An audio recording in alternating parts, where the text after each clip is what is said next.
Senator Partai Republik Lindsey Graham mendesak Presiden Amerika Serikat Joe Biden untuk segera menyerang Iran. Graham menyebut bahwa kebijakan Biden gagal total dalam menghadapi agresi Iran melalui proksinya. Dikutip dari Tribun News pada 29 Januari, desakan itu muncul buntut terbunuhnya 3 tentara Amerika Serikat dan puluhan lainnya luka-luka di Yordania.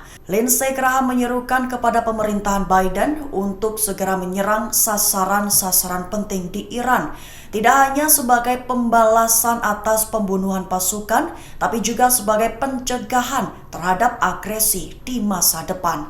Selain itu, Senator Roger Wicker, anggota tertinggi Partai Republik untuk Komite Senat Amerika Serikat untuk Angkatan Bersenjata, pada Minggu 28 Januari juga menyerukan tanggapan serupa. Sebatas informasi, serangan di pangkalan timur Laut Yordania menjadi pembeda lantaran terdapat 3 tentara Amerika Serikat tewas dan puluhan lainnya luka-luka, bahkan tak menutup kemungkinan jumlah korban bertambah.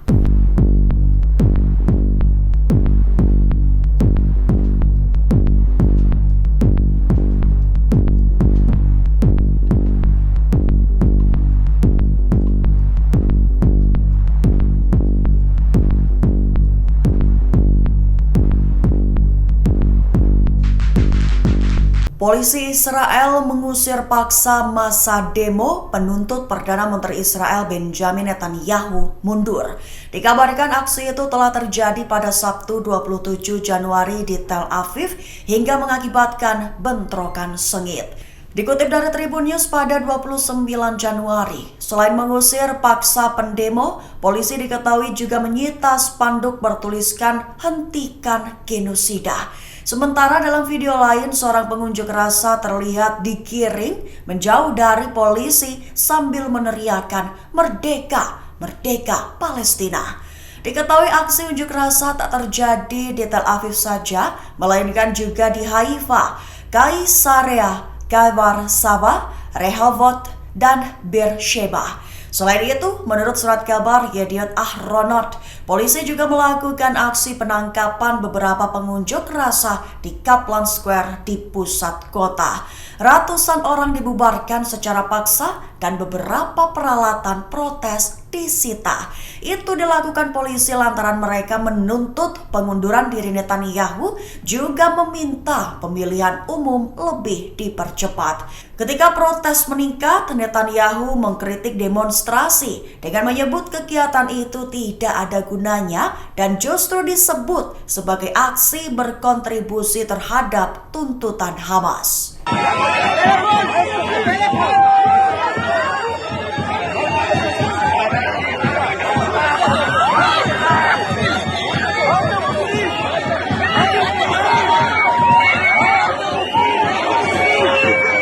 Buntut 3 tentara Amerika Serikat tewas dan puluhan lainnya luka-luka, Iran disebut sebagai kambing hitam. Diketahui lokasi serangan terjadi di timur Laut Yordania dekat perbatasan Suriah pada Minggu 28 Januari 2024. Dikutip dari Tribun News pada 29 Januari, dikabarkan semua korban tewas dan terluka buntut serangan pesawat tak berawak. Presiden Amerika Serikat Joe Biden mengecam serangan tersebut dan berjanji akan mengusut tuntas pihak-pihak yang terlibat.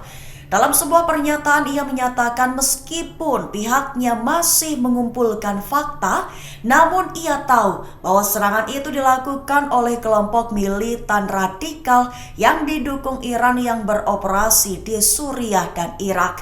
Dengan pernyataan itu, sebelum fakta didapat, namun Amerika Serikat sudah menduga bahwa serangan dilakukan proksi Iran. Bahkan Biden menambahkan pihaknya akan meminta pertanggungjawaban dari semua pihak yang terlibat. Sebatas informasi saja, dalam pernyataan resmi pertama, Yordania mengatakan pihaknya akan bekerja sama dengan Amerika Serikat untuk menyelidiki serangan tersebut.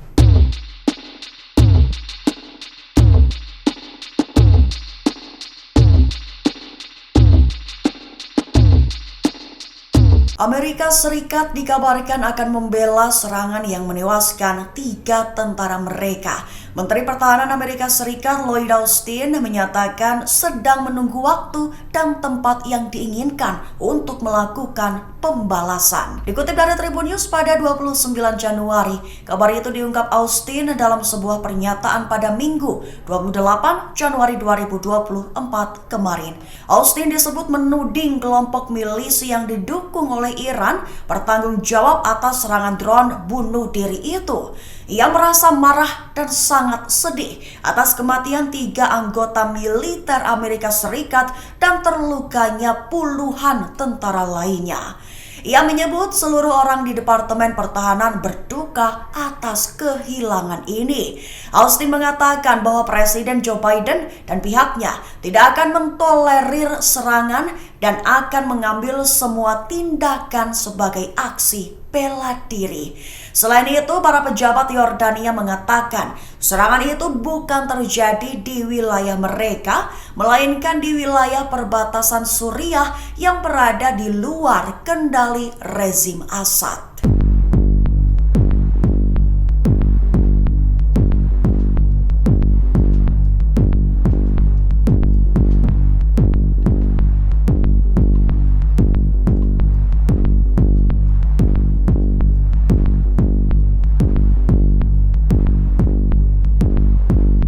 Peluru kendali khusus Hizbullah sukses targetkan kubah mata-mata Israel di situs militer Ras al-Naqorah.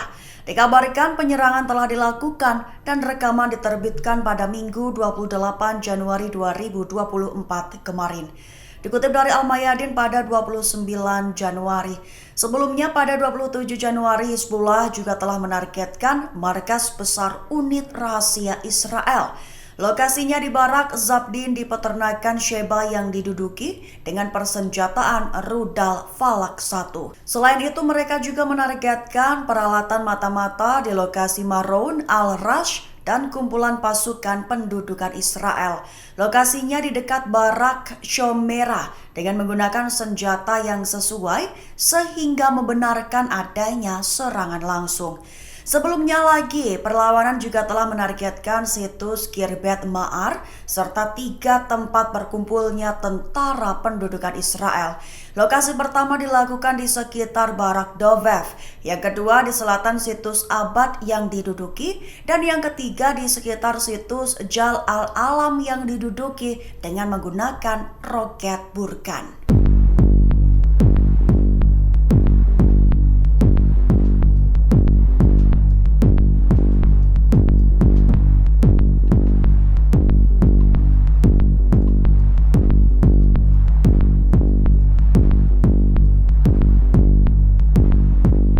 Hizbullah disebut memiliki kemampuan meluncurkan 1.000 rudal ke Tel Aviv hanya dalam rentang waktu 2 jam. Disebut bahwa di antara rudal-rudal itu beberapa di antaranya akan dipandu secara presisi, sementara yang lain akan diarahkan ke gedung pencakar langit di Tel Aviv. Dikutip dari Al-Mayadin pada 29 Januari. Kabar itu menurut laporan media Israel pada Minggu 28 Januari 2024 waktu setempat. Namun laporan itu menahan diri untuk tidak membahas target potensial yang berdekatan dengan menara-menara tersebut. Padahal sebelumnya telah diidentifikasi oleh Hizbullah sebagai target dalam perang berikutnya. Dalam konteks terkait, mantan pejabat Shin Bet, Vir Karif, mengatakan kepada Channel 13 Israel beberapa waktu lalu bahwa Israel saat ini sedang berperang dengan Lebanon. Hizbullah disebut memiliki kekuatan yang jauh lebih besar daripada Hamas, baik dalam persenjataan maupun kekuatan. Ia mempertanyakan apakah kekuatan IOF cukup untuk melawan Hizbullah dan menyatakan harapan bahwa konfrontasi akan tetap pada tingkat yang rendah mengingat banyaknya korban di pihak Israel. Mengenai Ketua Serikat Pilot Israel Meidan Bar menggambarkan rekaman yang dipublikasikan oleh Hizbullah sebagai hal yang menakutkan mengingat Hizbullah memiliki rudal seperti Burkan. Download Tribun X sekarang, menghadirkan lokal menjadi Indonesia.